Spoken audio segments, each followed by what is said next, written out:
اولئک الذین طبع اللہ علی قلوبہم، اللہ کہتے ہیں یہ وہ لوگ ہیں جن کے دلوں پہ اللہ نے مہر لگا دی.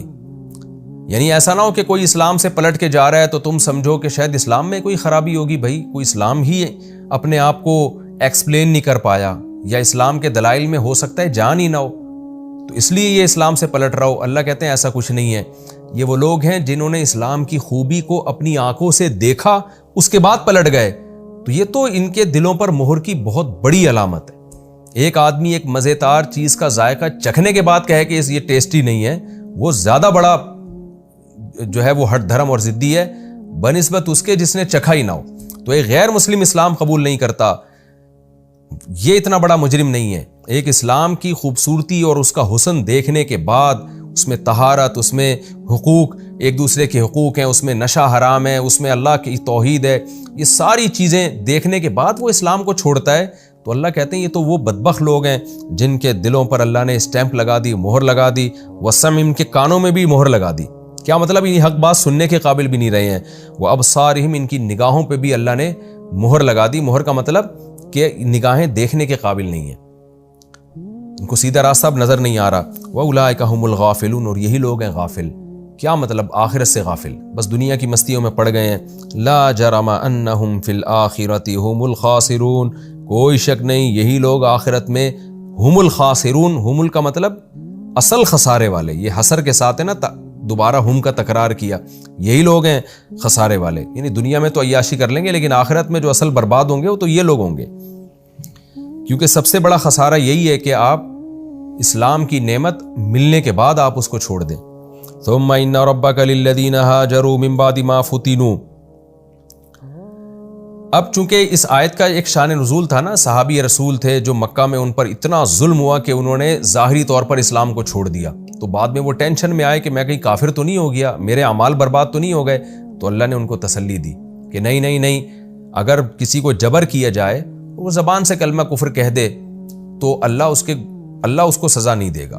اور خاص طور پر ان صحابی نے تو بعد میں ہجرت بھی کی، اور ہجرت کر کے نیک اعمال بھی کیے انہوں نے، ان کے لیے اللہ پھر الگ سے تسلی کی آیت نازل کر رہا ہے کہ ثم ان ربک للذین ہاجروا. پھر ایک بات یہ بھی ہے کہ تیرا رب ان لوگوں کے لیے جنہوں نے ہجرت کی، من بعد ما فتنوا، بعد اس کے کہ ان کو مصیبتوں میں ڈالا گیا. مکہ میں اتنے ظلم ہوئے تو وقتی طور پر تو ٹھیک ہے انہوں نے زبان سے کلمہ کفر کہہ لیا، لیکن ان کی قربانیاں بھی تو دیکھو نا. ان فتنوں میں مبتلا ہونے کے بعد اپنے آپ کو دین پر قائم رکھنے کے لیے، ان کو یہ ڈر تھا کہ ایسا نہ ہو ہم کفر میں ہی چلے جائیں، دین پر قائم رکھنے کے لیے انہوں نے ہجرت کر لی. تو ثم جاہدوا، پھر نبی کے ساتھ مل کے جہاد بھی کیا، وصبروا، اور صبر بھی کیا. ان ربک من بعدھا لغفور الرحیم. تو تیرا رب ان سب باتوں کے بعد غفور بھی ہے، رحیم بھی ہے. یعنی وہ تو اس سے پہلے بھی غفور الرحیم ہے، تو جس نے اتنی بڑی بڑی قربانیاں دے دیں وہ اس کے ایمان کو ضائع کیوں کرے گا؟ ان صحابی نے تو بڑی بڑی قربانیاں دی، ہجرت بھی کی، جہاد بھی کیا، صبر بھی کیا، تو اللہ کیسے ان کی قربانیوں کو ضائع کر دے گا؟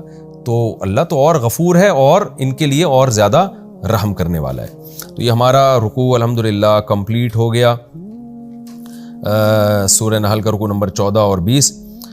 یہ رکوع بھی آسان ہے، اور اس میں جو اہم مضمون تھا وہ اہم مضمون یہی تھا کہ ایک تو قرآن کی جو آیتیں منسوخ ہوئی ہیں اس میں حکمت تھی. نمبر 2، رسول اللہ صلی اللہ علیہ وسلم کی نسبت جس کی طرف کرتے تھے کہ وہ سکھا کے جاتا ہے، تو اللہ نے اس کی نفی کی. وہ اجمی ہے، وہ یہ قرآن عربی زبان میں نازل ہوا ہے، اور ویسے بھی وہ ہمیشہ ساتھ نہیں رہا. جب ہجرت کی آپ نے مدینہ آ گئے تو پھر کہاں سے آیتیں نازل ہوتی تھیں، پھر کہاں سے مضمون آتے تھے. تو یہ ایک فضول قسم کا اعتراض تھا جو مشرکین نے ایک جو ہے نا شوشہ چھوڑا ہوا تھا. پھر اللہ نے اس رکوع میں یہ بھی بتایا کہ اصل جھوٹے وہ لوگ ہیں جو سارے دلائل دیکھ رہے ہیں، وحی نازل ہوتے ہوئے دیکھ رہے ہیں. نبی پر جو وحی کی کیفیات نازل ہوتی تھی نا وہ تو نظر آتی تھی، شدید سردی میں آپ کو پسینہ آتا تھا، یہ سب عمل اپنی آنکھوں سے دیکھ رہے تھے، اور پھر منسوب کر رہے ہیں کہ فلاں بندہ سکھا کے جا رہا ہے. تو اللہ کہتے ہیں کہ یہ سب دلائل دیکھنے کے بعد جو قرآن کا انکار کرے نا، اصل جھوٹے وہ لوگ ہیں. پھر اللہ نے یہاں اکراہ کا مسئلہ بیان کیا کہ ظاہری طور پر جبر کی حالت میں اگر کوئی اسلام چھوڑ دیتا ہے زبان سے، دل میں وہ مومن ہے، تو اللہ اس کے اسلام کو قبول کرے گا. تو اس میں ان غیر مسلموں کے لیے بھی ہے کہ جو اسلام قبول کرتے ہیں تو ان کے رشتہ دار ان کو قتل کی دھمکیاں دیتے ہیں. ان غیر مسلموں سے بھی ہم کہتے ہیں، خاص طور پہ جو بچیاں ہیں، لڑکیاں ہیں اپنے گھروں میں، ہندو لڑکیاں، عیسائی لڑکیاں، سکھ لڑکیاں وہ اسلام کو پسند کرتی ہیں، لیکن ان کو ڈر ہے کہ اگر ہم مسلمان ہو گئے تو ہماری سوسائٹی بائیکاٹ کرے گی، ہم بہت مصیبت میں پھنس جائیں گے. تو ان کے لیے بھی اس میں تسلی ہے کہ بھئی آپ تنہائی میں کلمہ پڑھ کے آپ دل سے اسلام کو قبول کر لیں، اور جب آپ کو یہ خطرہ ہو کہ ٹارچر کیا جائے گا تو زبان سے آپ اس کا اقرار نہ کریں. مجبوری میں آپ زبان سے کہہ دیں کہ میں ہندو ہوں، میں سکھ ہوں، میں عیسائی ہوں، لیکن دل میں آپ اللہ سے اپنا معاملہ سیدھا رکھ لیں، اللہ اس کو بھی قبول کر لے گا. تو کتنی بڑی اللہ نے ان غیر مسلموں کے لیے بھی آسانی کر دی. پھر چھپ کے جتنی نماز کی توفیق ملتی ہے آپ پڑھ لیں، جو پڑھ نہیں سکتے بعد میں پھر جب اللہ حالات اچھے کر دے تو اس کو قضا کر لیں آپ. تو یہ اللہ کی طرف سے ایک اجازت ہے، اس میں ان غیر مسلموں کے لیے بھی رحمت ہے کہ اللہ اس طرح بھی قبول کر لے گا. اور جو دل سے اسلام کو چھوڑ دیتے ہیں پھر ان کے بارے میں اللہ نے فرمایا کہ ان کو اللہ معاف نہیں کرے گا، ان کے لیے دردناک عذاب ہے.